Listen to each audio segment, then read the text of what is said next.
Number 36 निकालने सब, page number 36। तो जैसा आपको पता है Kings farmers town second chapter जो हम लगातार आगे पढ़ रहे हैं, उसी का अगली कड़ी में हम आ रहे हैं। तो पेज नंबर 36 में आपने एक इम्पॉर्टेंट शब्द को नोट किया होगा। अगर ढंग से पढ़िए किताब, मैंने बताया था कि साथ साथ इसको अच्छी तरह रीडिंग करनी है किताब की। तो एक शब्द आया है जिसका नाम है सामंता। हिंदी में सामंत और इंग्लिश में सामंत। नोट करो, ये साथ तुम्हें बार बार बताना पड़ता है कि जो मैं यहाँ पर लिखूं वो आपकी कॉपी पे आज की क्लास वर्क में नोट किया जाए।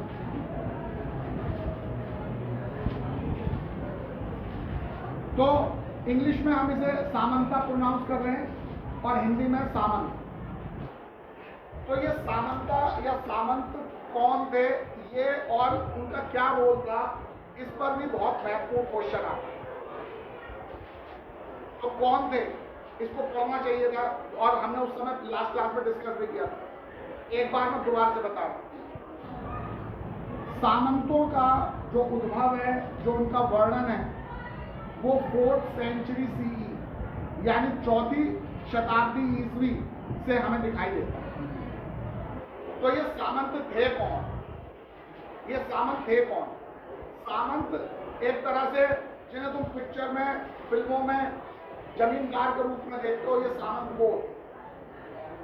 सामंत एक ऐसे अधिकारी होते थे जो लोकल रिसोर्सेज से, जिसमें लैंड भी होती थी, जमीन भी होती थी, उनका उपयोग करके अपनी आय कमाते थे और जो राजा के प्रति भक्ति दिखाते थे और उसको अपने जो उन्होंने अपने यहाँ से जो टैक्स कलेक्ट किया है, जो पैसा इकट्ठा किया है, उसका एक हिस्सा राजा को भी देते थे, उसके प्रति अपनी भक्ति भी दिखाते थे। और राजा उनको सीधे कोई सैलरी नहीं देता था, केवल उनको ये अधिकार देता था कि तुम इस इलाके के सामंत हो। तो यहाँ जितने भी खेत हैं, यहाँ से टैक्स लेने का तुम्हें अधिकार मिल गया। यहाँ पर जितने भी पशु चारक हैं, शिल्पकार हैं, उनसे टैक्स लेने का अधिकार मिल गया। तो वो उनसे टैक्स लेते थे, अपने खर्चे के लिए भी इस्तेमाल करते थे, अपनी सेना रखने के लिए भी उसका इस्तेमाल करते थे और उसका एक हिस्सा राजा को भी देते थे और राजा के प्रति अपनी स्वामी भक्ति भी प्रदर्शित करते थे। ऐसे अधिकारियों को जो जमीन से जुड़े होते थे और राजा के प्रति वफादारी प्रदर्शित करते थे, उसको अपने टैक्स का हिस्सा देते थे, उसको हम कहते थे सामंत। तो सामंतों का विकास इस गुप्त साम्राज्य के समय हमें दिखाई देता है, यानी अभिलेखों में और दूसरे ग्रंथों में उनके बारे में हमें दिखाई देने लगता है कि सामंतों का जो उल्लेख होने लगता है। जहाँ तक इन सामंतों की बात है, ये मैंने सारी बात बताई दी है कि सामंत का काम क्या होता था। वो जमीन और जो लोकल रिसोर्सेज, स्थानीय संसाधन है, उन पर कंट्रोल करते थे, उससे पैसा, उससे टैक्स लेकर अपना भी खर्चा चलाते थे, अपनी सेना का खर्चा भी चलाते थे और उसका एक हिस्सा राजा को भी देते थे और राजा के प्रति अपनी स्वामी भक्ति भी प्रदर्शित करते। और ये जो सामंत थे, कई बार ऐसा होता था कि जो शक्तिशाली सामंत होता था वो खुद राजा बन जाता था और कई बार ऐसा होता था जो कमजोर राजा होता था वो किसी दूसरे का सामंत बन जाता था। तो इस तरह से ये सारी बातें बतानी है जब प्रश्न आए सामंतों पर। तो क्या प्रश्न आएगा, सब क्वेश्चन लिख लो। Describe the role of samantas in the 4th century. Describe the role of samantas in the 4th century. 4वीं शताब्दी में सामंतों की भूमिका का वर्णन कीजिए। 4वीं शताब्दी में सामंतों की भूमिका का वर्णन कीजिए। Describe the role of samantas in the 4th century. 4वीं शताब्दी में सामंतों की भूमिका का वर्णन कीजिए। तो इसका उत्तर जो है पेज नंबर 36 जहाँ से शुरू हो रहा है, तो उसका पहला, दूसरा, तीसरे पैराग्राफ जो है, तीसरा पैराग्राफ इसका उत्तर है, जिसमें सामंतों के बारे में सारी बात लिखी। इसको पॉइंट वाइज, इस पैराग्राफ को पॉइंट वाइज करके लिखना है, वो इस प्रश्न का उत्तर हो जाएगा। जो अभी मैंने समझाया है वो सारी चीज़ें वही सब लिखी हुई हैं इस किताब में, तो उन्हीं को पॉइंट वाइज करके आंसर में लिखना है। तो ये तो बात हो गई सामंतों। अब हम पेज नंबर 38 पर आते हैं। पेज नंबर 38 पर हमने जो 5.1 था पॉपुलर परसेप्शन ऑफ किंग, उसे तो कल पढ़ लिया, अब 5.2 पे आया। 5.2 है स्ट्रेटेजीज फॉर इंक्रीजिंग प्रोडक्शन। ये 4th सेंचुरी CE में हम देखते हैं कि कृषि के उत्पादन में वृद्धि हुई, किसान पहले से ज्यादा उत्पादन कर लिया, एग्रीकल्चर प्रोडक्शन बढ़ गया। तो आखिर एग्रीकल्चर प्रोडक्शन बढ़ने के क्या कारण रहे होंगे, क्या स्ट्रेटेजीज अपनाई गई होंगी, क्या रणनीतियां अपनाई गई होंगी जिसकी वजह से एग्रीकल्चर प्रोडक्शन 4th सेंचुरी में बढ़ा। इस पर 3 नंबर का क्वेश्चन कई बार आया। तो एक क्वेश्चन लिखेंगे सब। क्वेश्चन है what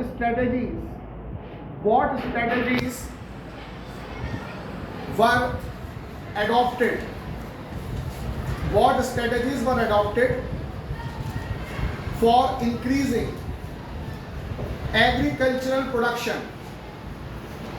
What strategies were adopted for increasing agriculture production from 4th century CE? From 4th century CE। अब हिंदी में लिखो, 4वीं शताब्दी ईसवी से कृषि उत्पादन को बढ़ाने के लिए कौन सी रणनीतियां अपनाई गई? 4वीं शताब्दी ईस्वी से कृषि उत्पादन को बढ़ाने के लिए कौन सी रणनीतियां अपनाई गई? What strategies were used for increasing agriculture production from 4th century CE? तो अब इसका उत्तर तुम्हें 5.2 में मिलेगा, स्ट्रेटेजीज फॉर इंक्रीजिंग प्रोडक्शन। और ये 5.2 जो है पेज नंबर 38 और 39 दोनों में है। तो इस पूरे क्षेत्र मतलब इस पूरे पैराग्राफ में जो 38-39 पे है, इसका उत्तर तो 3 स्ट्रेटेजीज अपनाई गई, 3 रणनीतियां अपनाई गई थी किसानों के द्वारा, राजाओं के द्वारा उत्पादन बढ़ाने के लिए। उनमें से जो पहली रणनीति जो थी वो थी आयरन टिप्ड प्लाउशेयर।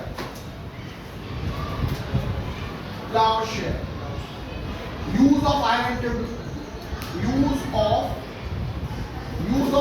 टिप्ड प्लाउशेयर यानी लोहे के हल का प्रयोग। लिख लिया करो फटाफट नंबर पर। तो पहली रणनीति थी use of iron tipped ploughshare यानी लोहे के हल का प्रयोग। पहले लकड़ी के हल का प्रयोग किया जाता था जो भूमि को ज्यादा गहराई से नहीं खोद पाता था, इसलिए बीज गहराई तक नहीं जा पाते थे और ज्यादा प्रोडक्शन नहीं होता।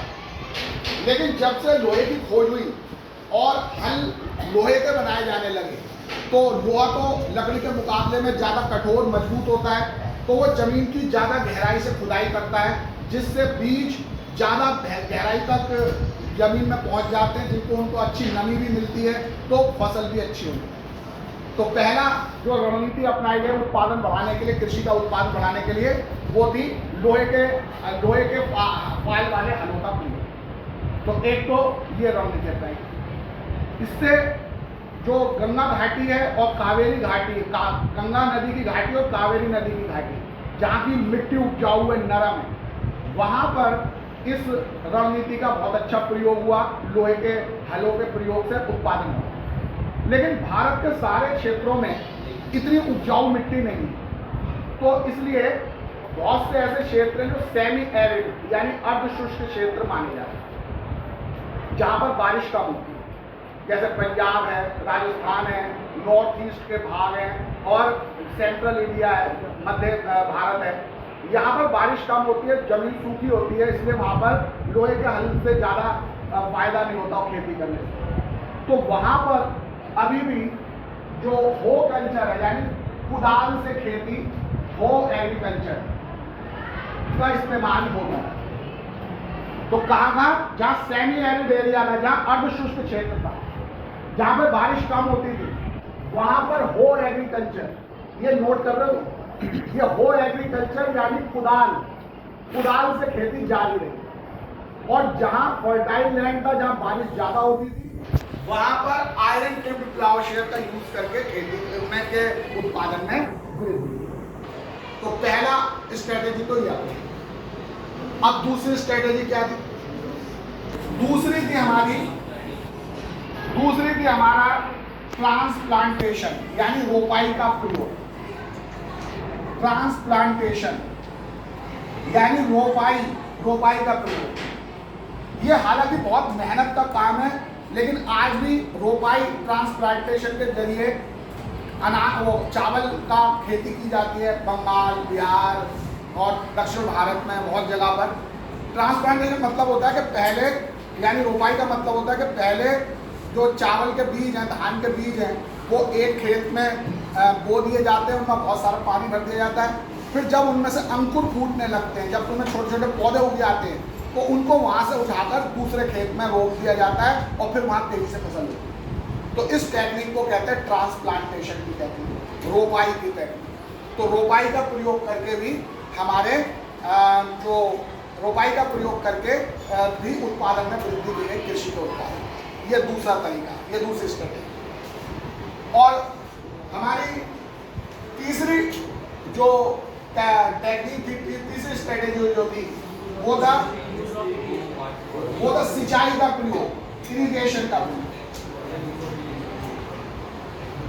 यूज ऑफ इरिगेशन यानी सिंचाई का प्रयोग। सिंचाई ज्यादातर कुओं से, तालाबों से की जाती थी और कई जगह पर नहरें भी बनाई।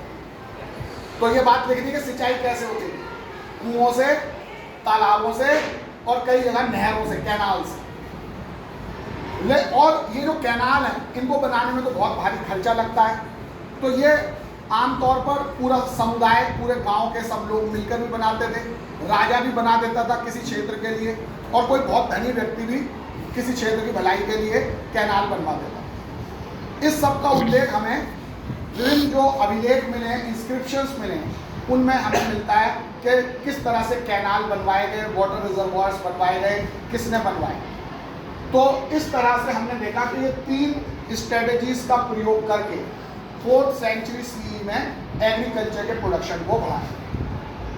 अब जैसे मैंने अभी एग्जांपल दिया कि जो कैनाल हैं या जो वाटर रिजर्वॉयर हैं, वो इरिगेशन के लिए बहुत महत्वपूर्ण है।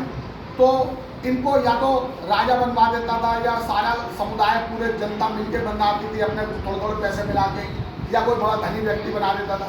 और फिर इस बात का वो अपने इंस्क्रिप्शन पर अभिलेख को उल्लेख भी करता था कि देखो मैंने ये चीज़ बनवाई, ये कैनाल बनवाई है, वाटर रिजर्वॉयर बनवाया लोगों की भलाई के लिए, कृषि के लिए। तो ऐसे ही एक उल्लेख हमें गुजरात में सौराष्ट्र है, सौराष्ट्र में गिरनार है। तो आप पेज नंबर 33 निकालें, 33, पेज नंबर 33। पेज नंबर 33 पर आप देखोगे गिरनार दिखाई दे रहा है गुजरात में, है ना। तो ये गिरनार से हमें एक इंस्क्रिप्शन मिला है, अभिलेख मिला है। और वो अभिलेख किसने लिखवाया है? वो शाका किंग, शाका जो शासक था, शाका राजा जो था, शक राजा जो था, रुद्रदामन, उसने वो अभिलेख लिखवाया। और रुद्रदामन ने उस अभिलेख में क्या लिखवाया?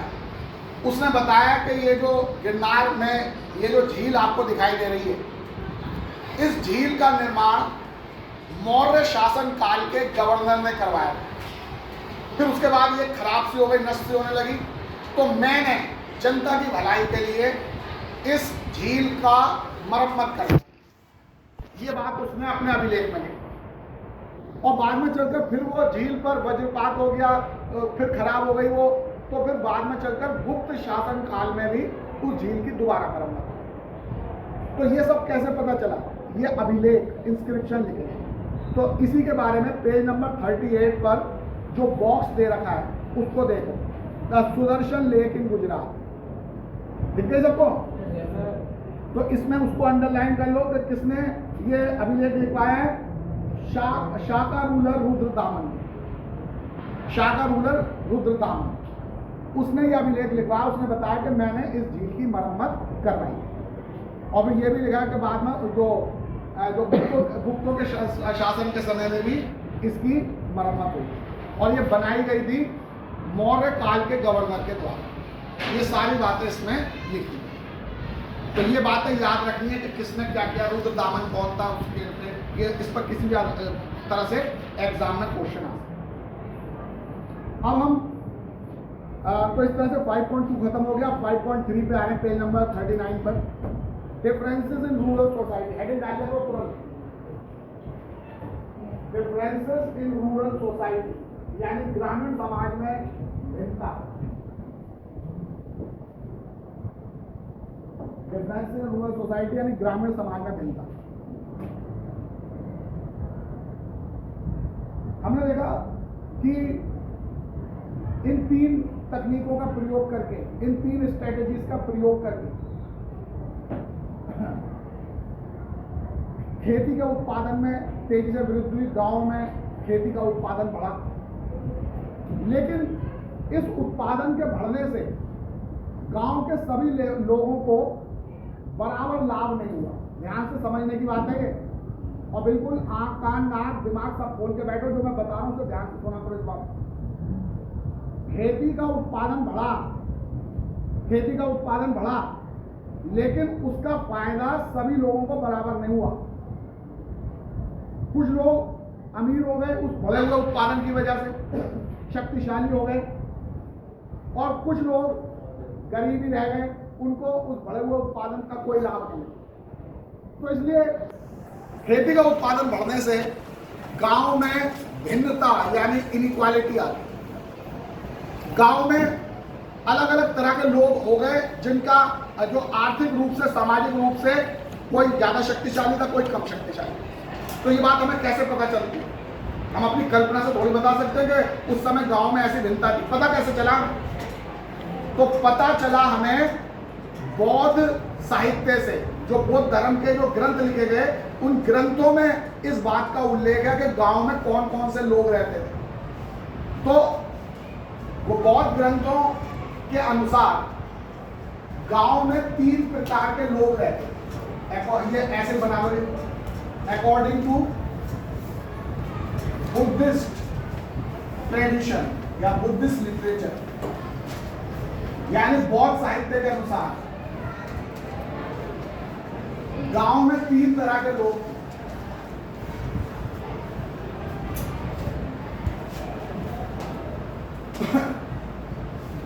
एक तो थे लैंडलेस लेबरर्स, यानी ऐसे मजदूर जिनके पास अपनी जमीन नहीं होती, दूसरे की जमीन पर वो मजदूरी करते। लैंडलेस लेबरर्स, भूमि श्रमिक लेबरर्स। लैंडलेस लेबरर्स, भूमि श्रमिक, जो अपनी जमीन नहीं थी, दूसरे की जमीन पर मजदूरी करते। दूसरे थे स्मॉल पीजेंट्स, छोटे किसान, जिन पे थोड़ी बहुत जमीन थी, वो अपनी जमीन पर खेती करते थे, स्मॉल पीजेंट्स। और तीसरे थे लार्ज लैंड होल्डिंग वाले किसान, यानी big land holders, big land holders, जिनके पास बहुत सारी जमीन थी और जिनकी जमीन पर लैंडलेस लेबरर्स आके मजदूरी करते। तो इस तरह से गांव में 3 श्रेणियों के लोग मिलते हैं। तो आप देख रहे हो, सबसे गरीब ये है, उनसे थोड़े अमीर ये है, और गांव में सबसे ज्यादा अमीर बड़े जमींदार। और इन दोनों श्रेणी के लोगों को साथ साथ बनाते जाओ। इन दोनों श्रेणी के लोगों को बौद्ध साहित्य में कहा गया है गृहपति। संस्कृत में कहेंगे गृहपति, और पाली में इन्हें कहते थे गृहपति। गृहपति मतलब हाउस होल्डर, जो घर में परिवार के साथ रहकर परिवार का मुखिया है, उसे कहते थे गृहपति यानी गृहपति। गृहपति संस्कृत का शुद्ध शब्द है, पाली में इस तरह से लिखते गृहपति। तो गृहपति में कौन कौन आते थे? स्मॉल पीजेंट और बिग लैंड। तो गांव में इस तरह से असमानता थी। उत्तर भारत के गांव में बौद्ध कथाओं से पता चलता है कि इस तरह की असमानता। अब दक्षिण भारत की बात करें। दक्षिण भारत में गांव में क्या असमानता थी, ये सबने बना लिया ना? तो दक्षिण भारत में क्या असमानता थी, ये हमें किससे पता चलता है? दक्षिण भारत में गांव में असमानता थी, ये पता चलता है संगम लिटरेचर से। संगम लिटरेचर, संगम लिटरेचर से पता चलता है। लिख दिया गया साथ साथ, ये साथ साथ ये पूरा चार्ट बनाना है। संगम लिटरेचर को जब हम पढ़ते हैं तो हमें पता चलता है कि वहां पर गांव में 3 तरह के श्रेणी के लोग रहते हैं, 3 श्रेणियों के लोग रहते हैं। उनमें से एक थे जिन्हें हम कहते थे वेल्लेलार, वेल्लेलार, वेल्लेलार, वेल्लेलार, वेल्लेलार, वेल्लेलार। वेल्लेलार कौन होते थे? लार्ज लैंड होल्डर्स, जो गांव के बड़े जमींदार होते थे, उन्हें कहते थे वेल्लेलार, लार्ज लैंड होल्डर्स। जो बड़े जमींदार होते थे वो वेल्लेलार कहलाते थे। दूसरे थे हमारे उझावर, उझावर, उझावर, उझावर होते थे जो प्लाउमैन थे। प्लाउमैन मतलब छोटे किसान, तो वो थे उझावर, छोटे किसान। और तीसरे थे अधिमाई, अधिमाई। ये होते थे दास यानी स्लेव्स, जैसे लैंडलेस लेबरर्स। नोट कर लीजिए। तो इस तरह से हमें पता चला बौद्ध ग्रंथों से और संगम साहित्य से कि उत्तर और दक्षिण दोनों ही भारत में, चाहे उत्तर भारत हो चाहे दक्षिण भारत हो, दोनों ही जगह गांव में असमानता थी। कुछ लोग बड़े जमींदार होते थे, कुछ छोटे किसान होते थे, और कुछ दास या कृषि श्रमिक होते थे जिनके पास अपनी जमीन नहीं होती थी बल्कि वो दूसरे की जमीन पर खेती करते। तो ये बात सबको समझ में आ गई। अब इस पर प्रश्न क्या बनेगा? प्रश्न लिखो। प्रश्न है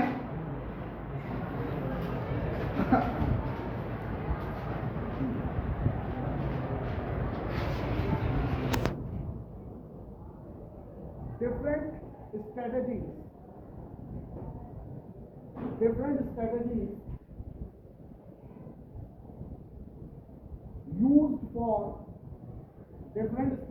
used for increasing production, different strategies used for increasing production, for increasing agriculture production,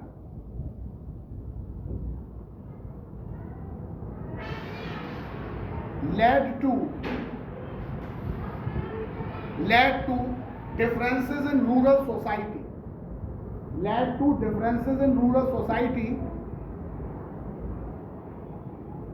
from 4th century CE, from 4th century CE, from 4th century CE, full stop, explain। अब हिंदी में लिखो। चौथी वो कृषि उत्पादन में वृद्धि करने, कृषि उत्पादन में वृद्धि करने, कृषि उत्पादन में वृद्धि करने के लिए, कृषि उत्पादन में वृद्धि करने के लिए अपनाई गई रणनीतियों ने, अपनाई गई रणनीतियों के कारण, अपनाई गई रणनीतियों के कारण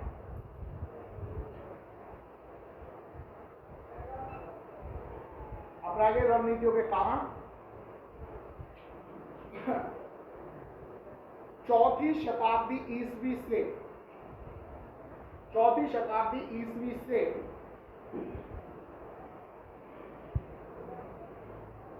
गांव में आर्थिक असमानताओं में वृद्धि हुई। गांव में आर्थिक असमानताओं में वृद्धि हुई। पूर्णविराम व्याख्या की। गांव में आर्थिक असमानता में वृद्धि हुई, पूर्णविराम व्याख्या की। तो ये प्रश्न आएगा। हाँ भाई तो अब तू खड़ा हो जा। इस प्रश्न के उत्तर में क्या आंसर बताओ?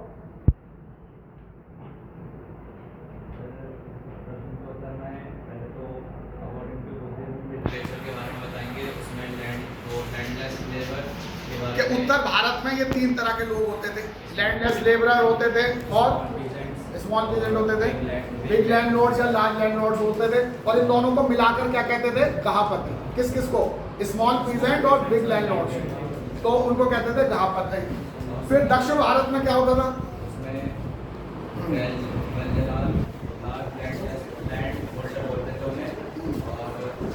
उजावर, प्लाउमैन और आदिमाई, वो स्लेव्स होते। तो यही व्याख्या करनी है इस प्रश्न को। सबको समझ में आ गई बात? अब रहा बैठो। तो अब लेकिन उसमें एक बात और बतानी कि आखिर ये गांव में ये अंतर आ क्यों गया?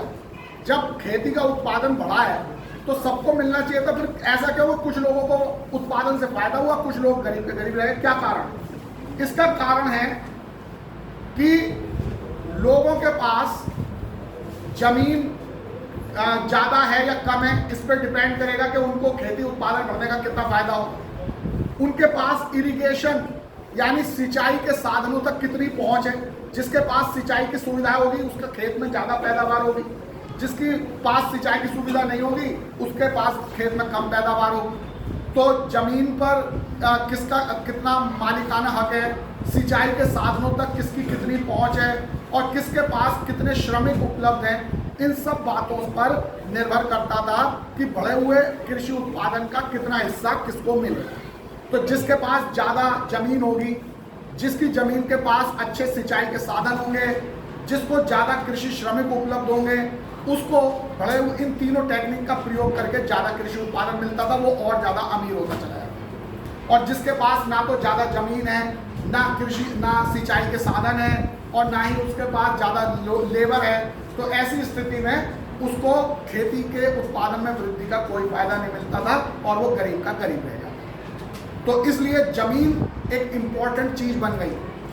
अमीर बनना है तो हमारे पास ज़्यादा से ज़्यादा जमीन होनी चाहिए, ये बात लोगों को समझ में आ गई और इसलिए जमीन के लिए झगड़े बढ़ने लगे। तो इसलिए जो उस समय के धर्मशास्त्र हैं जैसे कि मनुस्मृति है, उसमें एक पूरा चैप्टर है जिसमें बताया गया है कि जमीन की बाउंड्री का निर्धारण कैसे करेंगे, कि किसकी जमीन कहाँ तक है, ये फैसला कैसे किया जाएगा।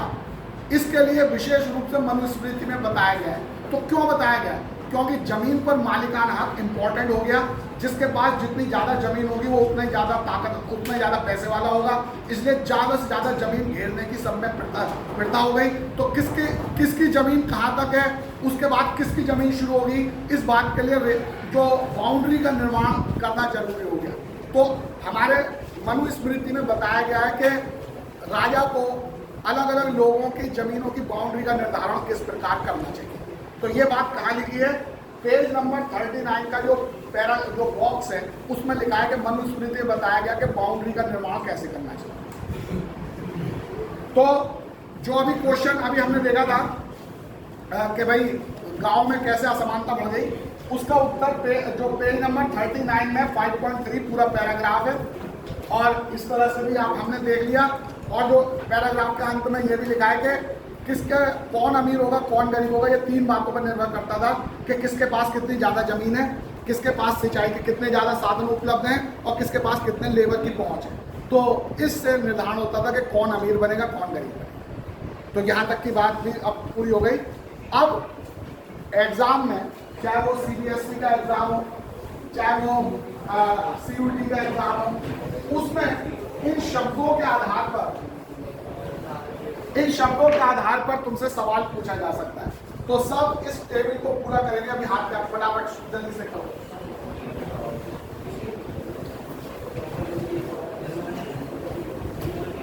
हाँ भाई, आवाज क्यों होने लगती है?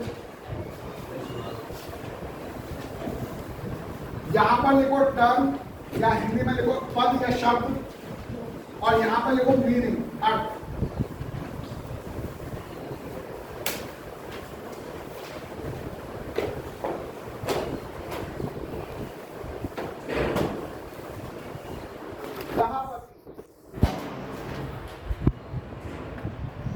दूसरा वेल्लेलार, तीसरा उझावर, तीसरा अधिमाई, और चौथा, वहां पे लिख रहा है नहीं कि खाली बैठा हुआ है, और चौथा सामंता, मतलब आखिरी सामंता। इन सबके अर्थ तुम्हें इस टेबल में लिख के लाना। और ये टेबल बहुत बार आती है सीबीएसई के पेपर में भी, मैचिंग के लिए, और सीयूटी के पेपर में, कि किस शब्द का क्या अर्थ है। तो इन सबके अर्थ तुम्हें लिख के लाना। जहापति कौन है, वेल्लेलार कौन है, उझावर कौन है, अधिमाई कौन है, सामंता कौन है, बता दूं मुझे।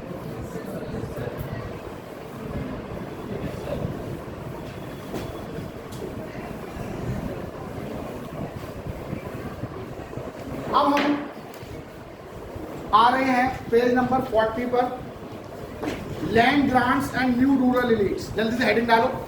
5.4 land grants and new rural elites, यानी भूमि अनुदान और नए ग्रामीण समाधान।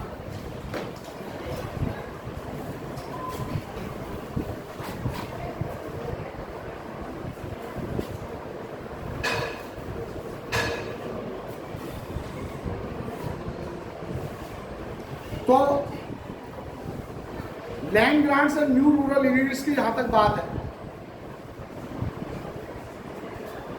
हमें गांव में एक और प्रथा दिखाई देने लगती है इस दौरान 4th सेंचुरी सी से, और वो ये है कि जो शासक थे वो कई लोगों को, जिनमें ब्राह्मण मुख्य होते थे, रिलीजियस इंस्टीट्यूशन, धार्मिक संस्थाएं जैसे मंदिर मुख्य होती थी, वो उनको अपनी जमीन का एक हिस्सा दान के तौर पे दे देते थे। राजा जिसके पास पूरी राज्य की जमीन है, वो उस जमीन का एक हिस्सा किसी ब्राह्मण को या किसी सामंत को या किसी मंदिर को दान दे देता था, और उस दान का बकायदा रिटर्न रिकॉर्ड रखा जाता था इंस्क्रिप्शंस पर, अभिलेख पर। कई बार तो वो दान का जो अभिलेख होता था वो किसी चट्टान पर लिखवा दिया जाता था, लेकिन आमतौर पर धातु की प्लेट, कॉपर प्लेट पर उस दान का पूरा एग्रीमेंट लिखा जाता था कि ये दान कौन दे रहा है, किसको दे रहा है, किस शर्त पर दे रहा है, और जिसको दान दिया जा रहा है उसको क्या क्या अधिकार मिलेंगे, कहाँ से कहाँ तक की भूमि उसको दान दी गई है। ये सारी बातें कॉपर प्लेट के इंस्क्रिप्शन पर या चट्टान के इंस्क्रिप्शन पर लिख दी जाती है। इनको कहा जाता था दान पत्र। तो यानी जो लैंड ग्रांट्स, तो ये जो भूमि दान होता था, भूमि अनुदान होता था, लैंड ग्रांट्स होते थे, इसका एक बहुत इंपॉर्टेंट रोल है इस 4वीं शताब्दी ईस्वी के बाद के ग्रामीण समाज और राजनीतिक इतिहास में। तो अब हमें वो चीज़ पढ़नी है, लेकिन उससे भी पहले हम पेज नंबर 40 में ही जो आपको ये बॉक्स दे रखा है, life in A small village, एक छोटे गांव में जीवन, उसको देखें। ये गांव में जीवन कैसा था, इसकी व्याख्या जो सम्राट हर्षवर्धन था, उसका दरबारी कवि था बाणभट्ट। ये नोट करो, इसमें तुम्हारे उसमें जो है जो बॉक्स, उसमें अंडरलाइन करो, उसके नाम लिखें। सम्राट हर्षवर्धन का दरबारी कवि था बाणभट्ट, और उसने ग्रंथ लिखा था, किताब लिखी थी हर्षचरित, यानी अपने राजा की प्रशंसा में उसकी जीवनी लिखी थी। तो उस हर्षचरित में, बाणभट्ट के हर्षचरित में, ये गांव का सुंदर दृश्य का पूरा दृश्य दे रखा है कि शाम के समय गांव की जीवन कैसा है, गांव में क्या क्या होगा। तो इस तरह से इन सारी ग्रंथों से, जीवनियों से, किताबों से हमें उस समय के जो इतिहास है, उस समय के जो अतीत है, जो बीते समय है, उसके बारे में हमें पता चलता। तो ये बात भी आपको याद रखनी है कि बाणभट्ट कौन था, उसने कौन सी किताब लिखी है और वो किताब किस राजा के बारे में। तो तू खड़ा हो जा भाई कुंदी। कौन था बाणभट्ट? दरबारी कवि, कोर्ट पोएट। कोर्ट पोएट था हर्षवर्धन का बाणभट्ट। और तू खड़ा हो जा भाई। बाणभट्ट ने कौन सी किताब लिखी है? कौन सी किताब? हर्षवर्धन लिखी है हर्षचरित, उसने किताब लिखी। तो बैठ जाओ। तो इस तरह से हमने देखा कि ये किताबों से हमें इनकी इतिहास की जानकारी मिलती है।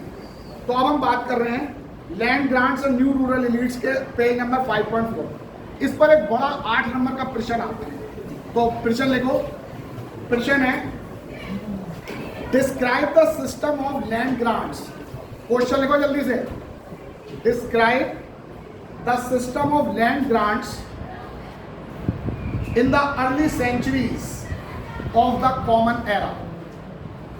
Describe the system of land grants in the early centuries of the common era. अब हिंदी में लिखो।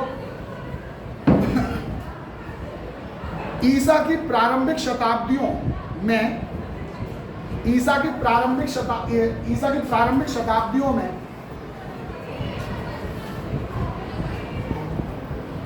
भूमि अनुदान की प्रणाली का वर्णन कीजिए। भूमि अनुदान की प्रणाली का वर्णन कीजिए। भूमि अनुदान की प्रणाली का वर्णन कीजिए।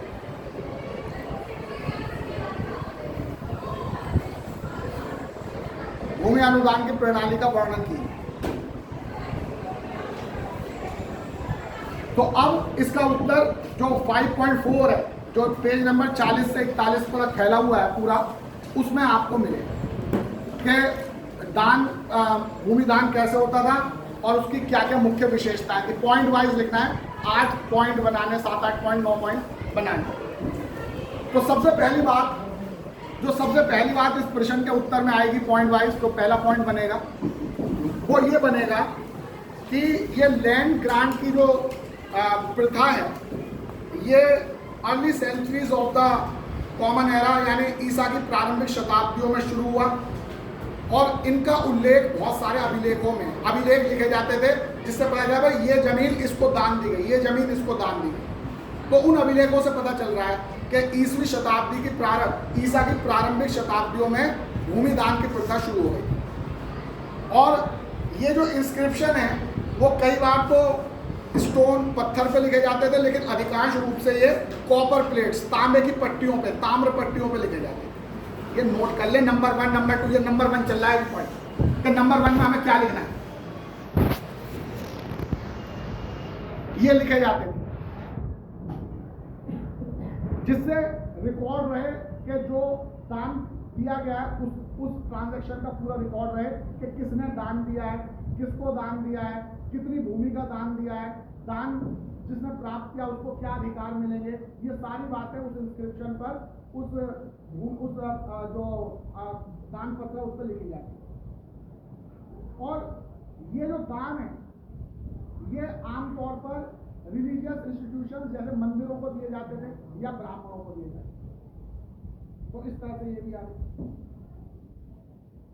और ये ज्यादातर जो दान पत्र है वो संस्कृत में लिखे मिले, लेकिन कई बार खासकर दक्षिण में जो लोकल लैंग्वेज है जैसे तमिल, तेलुगु, उसमें भी लिखे मिले। ये सारी बातें बतानी है तुम्हें इस क्वेश्चन के उत्तर में कि दान जो वो था लैंड ग्रांट सिस्टम, उसमें क्या होता है। तो ये सारी बातें बतानी। तो ये तो हो गया पहला पॉइंट। इस पहले पॉइंट पर चाहो तो 2 पॉइंट में तोड़ के बना सकते। जो अब तक हमने बोला है ना उसका चाहे तो 1 पॉइंट या इसके 2 पॉइंट बना। अब आ गया अगला पॉइंट। अब अगला पॉइंट में हमें प्रभावती गुप्ता के बारे में बताना है। पॉइंट में लिखो प्रभावती गुप्ता, अगले पॉइंट में लिखो प्रभावती गुप्त की बात बतानी है। प्रभावती गुप्ता कौन थी? वो चंद्रगुप्त द्वितीय की बेटी, गुप्त साम्राज्य का महान सम्राट था चंद्रगुप्त द्वितीय, गुप्त सेकंड, उसकी बेटी थी। और उसकी शादी दक्षिण भारत के राजवंश वाकाटक राजवंश में हुई। वो वहां की बहू थी, चंद्रगुप्त की बेटी थी और वाकाटकों की बहू थी। उसके पति की जल्दी मृत्यु हो गई, तो वो प्राचीन भारत की एक ऐसी महिला शासक थी जो जिसको ये अधिकार मिला कि वो जिसको ये अधिकार मिला था कि वो अपना शासन चलाती थी। यानी उस समय महिलाओं को शासन चलाना आमतौर पर परमिट नहीं था। आमतौर पर सारे राजा पुरुष ही होते थे, महिलाएं नहीं होती थी। लेकिन प्रभावती गुप्ता एक ऐसी महिला है जो शासक के रूप में हमें काम करते हुए दिखाई देती है। और इस प्रभावती गुप्ता ने भूमि दान दिए हैं, बहुत सारे लैंड ग्रांट्स दिए हैं। तो जो हमारे धर्मशास्त्र थे, जो हमारे कानून की किताबें थी उस समय की, उसमें तो ये कहा गया कि महिलाओं को पास संपत्ति का अधिकार नहीं होता है, और इसलिए जब उनके पास संपत्ति नहीं है तो दान कैसे देंगी। तो इसलिए और कोई महिला को दान देती हुई दिखाई नहीं दे, लेकिन प्रभावती गुप्ता दान देती हुई दिखाई दे। क्यों? इसके हिस्टोरियन दो तरह का एक्सप्लेनेशन देते।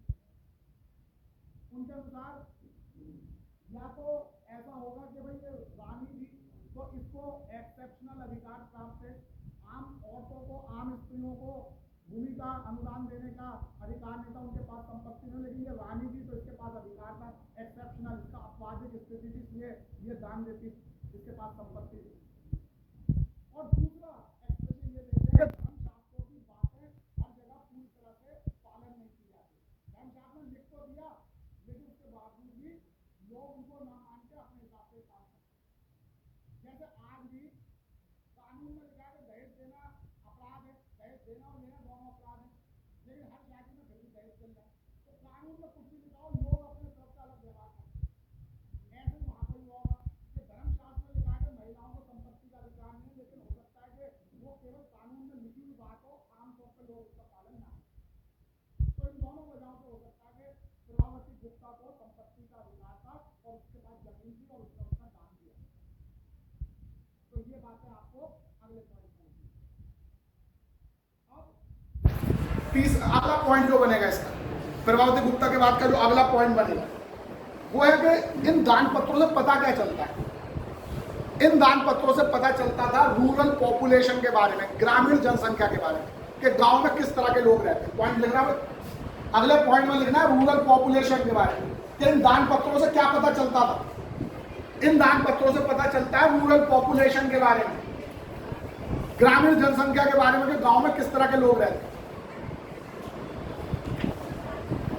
तो पता चलता है इन दान पत्रों से कि गांव में जो लोग रहते थे उनमें ब्राह्मण रहते थे, किसान रहते थे, और साथ ही ऐसे लोग रहते थे जिनसे आशा की जाती थी वो तरह तरह की वस्तुएं बनाकर राजा को या उसके प्रतिनिधि को उपहार में देंगे, टैक्स के तौर पर देंगे। और साथ ही इन दान पत्रों ये भी पता चलता है कि जो गांव के लोग थे, गांव में रहने वाले, उनसे ये आशा की जाती थी कि जिस व्यक्ति को दान दिया गया है उसकी सारी आज्ञाओं का पालन करें। ये सब बातें हमें कहां से पता चलती है? दान पत्रों से।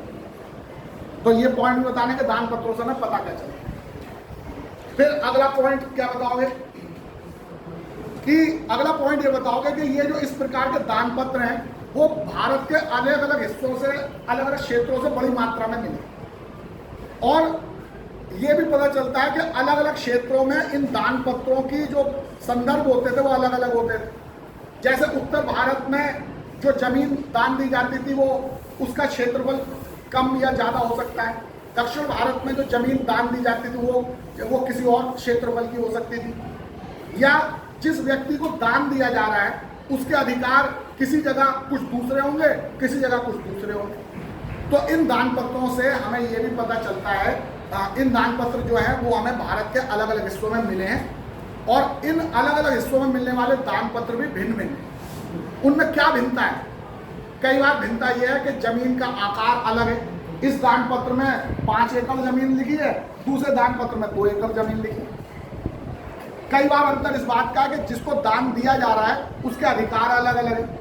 इस व्यक्ति को जो दान पत्र मिला है उसमें लिखा है कि ये सभी तरह के टैक्स कलेक्ट कर सकता है गांव वालों से, और साथ ही गांव वालों से अपनी सेवा भी करवा सकता है फ्री में। और दूसरे व्यक्ति को जो दान पत्र मिला उसमें लिखा केवल ये कृषि किसानों से टैक्स ले सकता है, चरवाहों से नहीं ले सकता, शिल्पकारों से नहीं ले सकता, फ्री की सेवा नहीं करवा सकता।